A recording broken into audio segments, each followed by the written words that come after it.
नमस्कार दोस्तों, मैं आशुतोष श्रीवास्तव आप सभी का स्वागत करता हूं जीएसएरा में। दोस्तों, आज हम लोग इतिहास के एक बहुत ही महत्वपूर्ण टॉपिक पर बात करने वाले हैं। हम लोग पिछले 9-10 क्लासों में जिस क्लास का इंतजार कर रहे थे, आज लगभग वो क्लास आ चुकी है। दोस्तों, आज हम लोग बात करने वाले हैं कासिम के प्रथम आक्रमण की। दोस्तों, जैसा कि मैंने आपको पिछली क्लासों में बताया था कि किस प्रकार से भारत के अंदर यानी सिंध क्षेत्र के अंदर कासिम के आक्रमण की पृष्ठभूमि तैयार हो गई थी। मैंने आपको बताया था इब्न अल अरिहल बिहट्टी ये पहला वो व्यक्ति था जिसके कारण भारत के अंदर एक सिंध क्षेत्र के अंदर ही मकरान क्षेत्र पर यानी बलूचिस्तान का मकरान क्षेत्र आप देख सकते हैं। मैंने आपको मैप में भी क्लियर किया था। अगर आपने वो क्लास नहीं देखी है तो आप पिछली क्लास में देख लीजिए, आपको देखने को मिल जाएगा कि वो मकरान जो क्षेत्र है वो कहां पड़ता है, सिंध का क्षेत्र भारत की किस स्थिति पर पड़ता है और कैसे वो देखने को मिलता है या इसकी स्थिति कैसी होती है। तो दोस्तों, मकरान क्षेत्र पर इब्न अल अरिहल बिहट्टी नामक एक अरबी व्यक्ति द्वारा वहां पर आक्रमण करके इसको जीत लिया गया था और भारत के अंदर यानी सिंध क्षेत्र के अंदर पहले अपने स्थान को निश्चित कर लिया गया था। जीतने के बाद वहां पर उसने अपना विजय को निश्चित कर लिया था। तो दोस्तों, इसके कारण क्या होता है कि उसे तो बहुत अधिक फायदा नहीं मिलता, लेकिन हज्जाज के द्वारा यहां पर बुदैला और दो सेनापतियों को भी भेजा जाता है जीत हासिल करने के लिए और साम्राज्य का विस्तार करने के लिए, परंतु दाहिर के द्वारा वो पराजित कर दिए जाते हैं। इतना मैंने आपको बता दिया था। और आगे क्या होता है कि जब दाहिर पराजित कर दिया जाता है, दाहिर द्वारा वो पराजित कर दिए जाते हैं, ऐसे में हज्जाज जो है वो बहुत ज्यादा निराश हो जाता है। हज्जाज की निराशा का कोई पार नहीं होता और ऐसी वो घबराया भी होता है क्योंकि उसने पहले जो है खलीफा से अपना विश्वास हासिल करने के लिए काफी सारे वादे, काफी सारी चीजें कर दी थी, जिस कारण से वो निराश होता है। लेकिन इसी वक्त पर वो भरोसा दिखाता है अपने ही दामाद पर, और उसके दामाद का नाम होता है, जिसका मैंने आपको बताया था, मोहम्मद बिन कासिम। दोस्तों, 17 वर्षीय एक बालक जो भारत पर आक्रमण करने के लिए बिल्कुल तैयार होता है। दोस्तों, आज उसी की बात करने वाले हैं, तो हम लोग वक्त नहीं गवाते हैं। यदि आपने और चीजें देखनी है तो आप पिछली क्लास की वीडियो को देख सकते हैं, आपको डिस्क्रिप्शन में भी आपको उनकी लिंक मिल जाएगी। दोस्तों, आपको याद रखना है कि क्या होता है कि जब कासिम भारत पर आता है एक काफी जबरदस्त विशाल सेना के साथ, सेना को मैंने आपको पूरा एक डिस्क्राइब किया है अच्छे तरीके से पिछली क्लास में। तो जब वो भारत में प्रवेश करता है, सिंध क्षेत्र पर प्रवेश करता है, तो सबसे पहले वो एक दिन रुकता कहां पर है, अपने ही जीते हुए क्षेत्र पर, क्योंकि आपको पता है मैंने बताया मकरान जो क्षेत्र था यानी बलूचिस्तान का जो क्षेत्र था ये अब उनके ही अंडर में आ चुका था, अरबों के ही अंडर में आ चुका था, जिस कारण से वो वहां पर विराम करता है, अपनी सेना को पूरी तरीके से संगठित करता है, क्योंकि उसके साथ कई सारी सेना जो है आकर के वहां पर जुड़ती हैं। वो अपने साथ काफी लंबी सेना लेकर के चलता है और वो काफी लंबी सेना को वहां पर जोड़ता भी है। वहां पर विराम करने के बाद, अपनी सेना को विश्राम कराने के बाद वो वहां से चलता है और दोस्तों आप मैप में देख सकते हैं देवल पर सबसे पहले वो आक्रमण करता है। आपको याद रखना है देवल पर एक जोरदार अटैक होता है और वो आपको पता है कि जो देवल है वो एक बंदरगाह है, ठीक है, कराची से थोड़ा दूरी पर पड़ता है और दक्षिणी पाकिस्तान का, वर्तमान के दक्षिणी पाकिस्तान का ये समुद्री हिस्सा है, समुद्री तट है। तो ये बंदरगाह रहा है और आपको पता है इसकी सीमाएं समुद्र से होने के कारण ये एक रास्ता जो होता है वो काफी अच्छा हो जाता है अटैक करने के लिए। तो मैंने आपको पहले भी बताया था कि यहां पर इस क्षेत्र पर जो अटैक होता था वो समुद्री सीमाओं के द्वारा और स्थलीय सीमा के द्वारा दोनों तरफ से होने के प्रयास होते रहे थे। तो ये जो अटैक होता है दोस्तों ये देवल बंदरगाह पर होता है, देवल पर होता है और देवल जो क्षेत्र होता है वो दाहिर के अंडर में ही आता है। दोस्तों, यहां पर आपको दाहिर के दो अलग चरित्र देखने को मिलते हैं। वो चरित्र क्या है कि जैसे कि आपने पीछे देखा कि दो बड़े बड़े सेनापतियों का हौसला बुलंद होने के बाद जब हज्जाज भेजता है तो उनको दाहिर काफी बुरी तरीके से पराजित कर देता है। ऐसी स्थिति पर दाहिर की एक वीरता का परिचय होता है, दाहिर का एक नए चरित्र का परिचय होता है, जहां पर दाहिर एक बहुत ही वीर व्यक्ति के रूप में दिखाई देता है। लेकिन वहीं दूसरी ओर यहां पर जब कासिम अटैक करता है तो दाहिर का आपको दूसरा चरित्र देखने को मिलता है। वो यहां पर एक कायर व्यक्ति के रूप में, एक घबराया हुए व्यक्ति के रूप में दिखाई देता है। तो इस संदर्भ में कई सारे इतिहासकारों के मत रहते हैं। तो आइए देखते हैं कि आखिर क्या होता है। दोस्तों, आपको देखना यह है कि जब कासिम सबसे पहले आप देखिए देवल पर अटैक करता है, जबकि आपको मैंने बताया कि यह समुद्री सीमाओं को टच कर रहा होता है, कराची के बहुत निकट होता है और ये राजधानी जो अरोर होती है, मैंने आपको बताया था कि सिंध की जो राजधानी होती है, कैपिटल होती है, उसका नाम होता है अरोर। आप मैप में देख सकते हैं अरोर। तो ये अरोर जो कैपिटल होती है, ये अरोर से मात्र 150 मील की दूरी पर था। जैसा कि आपको पता है कि एक राजा जो होता है, एक जो प्रधानमंत्री होता है किसी भी देश का, वो अपनी कैपिटल में ही निवास करता है। तो जो यहाँ से यानी उसके रहने की जगह से अरोर से मात्र 150 मील की दूरी पर ये देवल क्षेत्र पड़ता था और यहाँ पर एक जोरदार अटैक होता है। सच्चाई तो यह है क्योंकि ये एक सीमावर्ती क्षेत्र है, ऐसे में यहां पर अपनी सेनाओं को बहुत मजबूती के साथ तैनात कर देना चाहिए था दाहिर को, जबकि दाहिर को यह बात पता थी कि यहां पर एक और अटैक होने वाला है। लेकिन यहां पर दूसरा चित्र देखने को मिलता है, दाहिर ना जाने क्यों एक बहुत ही कमजोर शासक दिखाई देता है। दोस्तों यहाँ पर सबसे पहले हम लोग देखते हैं कि आखिर क्या होता है कि दाहिर जो है यहाँ पर पराजित हो जाता है, क्योंकि दाहिर अपनी सीमाओं की, अपने राज्य की रक्षा नहीं कर पाता। यहाँ पर दाहिर का उससे डायरेक्टली सामना नहीं होता। यहाँ पर सबसे पहले उसकी सेनाओं का सामना करने के लिए, जो कि 15,000 के आसपास सेना थी दोस्तों, 25,000 के आसपास सेना थी यहाँ पर कासिम के पास, और 25,000 की सेना को सामना करने के लिए मात्र 4,000 सैनिक तैनात होते हैं। तो ये बहुत दुर्भाग्यशाली बात रहती है उसके लिए, उसके राज्य के लिए। खुद एक राजा जो खुद एक जिम्मेवार होता है अपने राज्य की, अपनी जनता की सेवा करने के लिए, अपनी जनता की रक्षा करने के लिए, वहां पर यह राजा खुद पीछे हट जाता है और 4,000 की सेना मात्र 25,000 की सेना से लड़ती है और बहुत ही कम समय के अंतराल पर यह पराजित हो जाती है।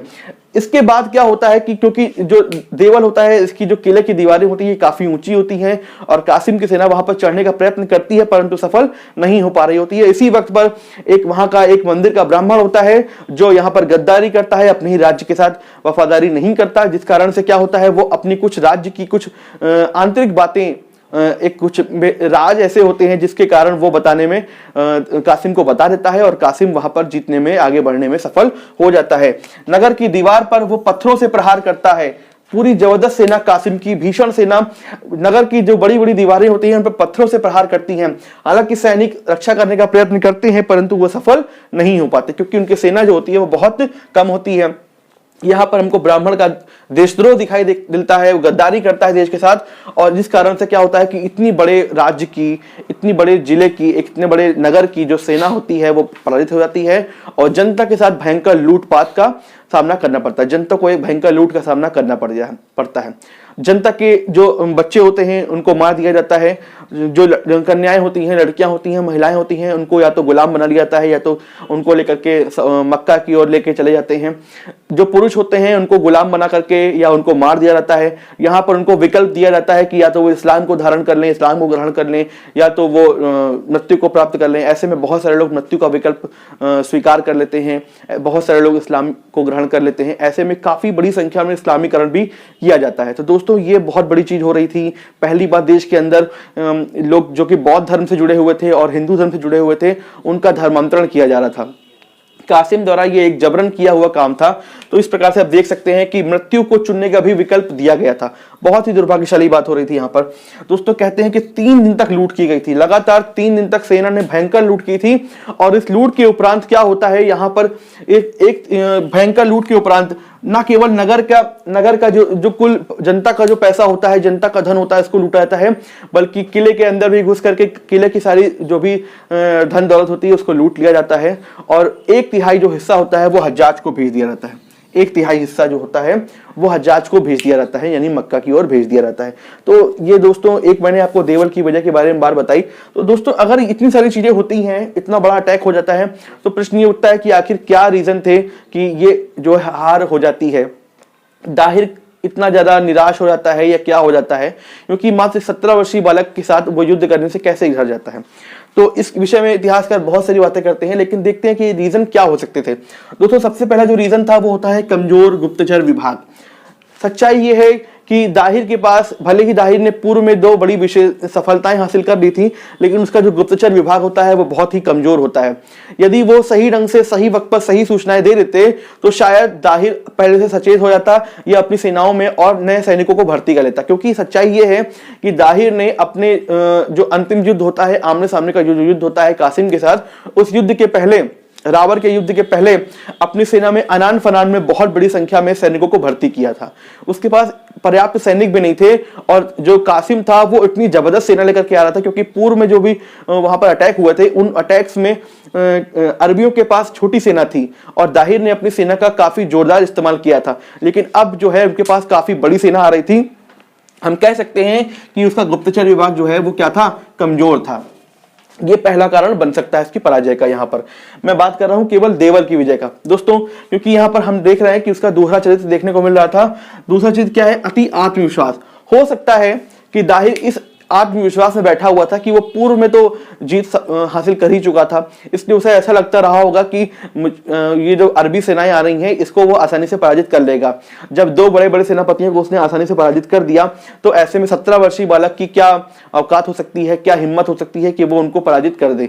जिस कारण से हम ये कह सकते हैं कि हो सकता है कि उसके अंदर अति आत्मविश्वास था, अति आत्मविश्वास घर कर गया था, जिस कारण से वो पराजित हो जाता है।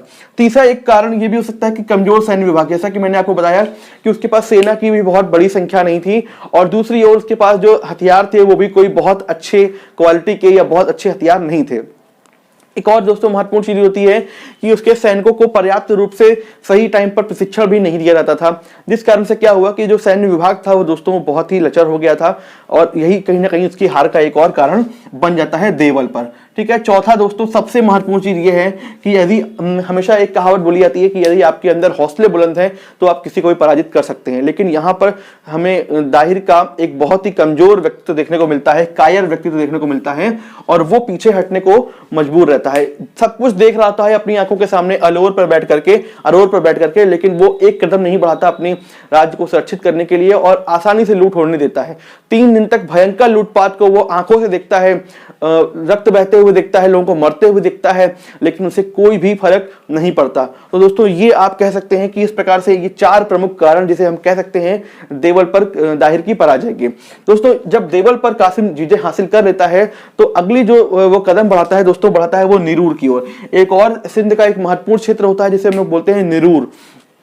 आप देख पा रहे हैं यहाँ पर निरूर दोस्तों, ये देवल से मात्र 75 मील की दूरी पर होता है, 75 मील की दूरी पर होता है और ये उत्तर पूर्व दिशा की ओर होता है। आपको मैप में देखने को मिल रहा होगा।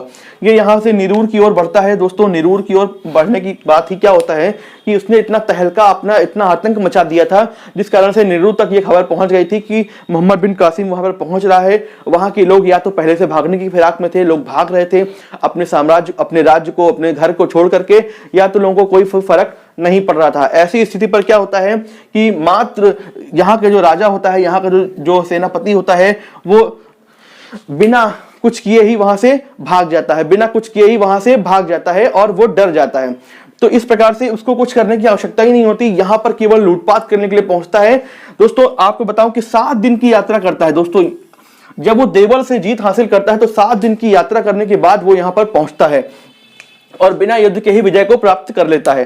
दोस्तों ये हैदराबाद के दक्षिण में पड़ने वाला जगह थी। हैदराबाद, आप साउथ का हैदराबाद की बात नहीं कर रहे हैं, यहाँ पर जो मैं बात कर रहा हूँ हैदराबाद, ये सिंध का ही एक राज्य था, एक जिला था, ठीक है, नगर था हैदराबाद। तो यहाँ से ये मात्र 10 के दक्षिण में पड़ता है, 75 मिनट की दूरी पर होता है ये देवल से, और यहाँ पर ये बिना युद्ध किए ही विजय को हासिल कर लेता है और जबरदस्त लूटपाट करता है। यहाँ की लूट करने के बाद दोस्तों ये बढ़ता है सेहवान की ओर। दोस्तों ये कुछ छोटी छोटी लूटें होती हैं जिस पर उसको बहुत मेहनत नहीं करनी पड़ती, इसलिए मैं आपको बहुत शॉर्ट में बता रहा हूँ। फिर वो बढ़ता है सेहवान की ओर। दोस्तों सेहवान पर दाहिर का एक सचेरा भाई होता है जिसका नाम होता है बाजरा। दोस्तों ये उससे युद्ध लड़ने के लिए पहुंचता है और बिना युद्ध के ही इसको पराजित कर देता है, क्योंकि ये भी वहां से भाग जाता है। तो इस प्रकार से दोस्तों ये 3 प्रमुख तो दोस्तों इस प्रकार से इस युद्ध में 3 युद्धों के माध्यम से सबसे पहले देवल को जीत करके कासिम ने एक जबरदस्त काम किया था, सिंध पर एंट्री कर ली थी और अपनी विजय का रास्ता शुरू कर दिया था, रास्ता शुरू मान लिया था, आरंभ कर दिया था। और इस प्रकार से निरूर को जीतते हुए और सेहवान को जीतते हुए दोस्तों वो मुख्य क्षेत्र पर पहुंच चुका था। मुख्य क्षेत्र का मतलब ये हो गया कि वो अब दाहिर की से लड़ने के लिए आगे बढ़ चुका था और रावण के युद्ध की पृष्ठभूमि तैयार हो गई थी। तो दोस्तों कैसे लगी आपको आज की क्लास, कमेंट बॉक्स में जरूर बताइएगा। यदि आपको कोई भी डाउट हो तो आप लोग मुझसे कमेंट बॉक्स में डायरेक्टली पूछ सकते हैं। तो मिलते हैं दोस्तों नेक्स्ट क्लास में, तब तक के लिए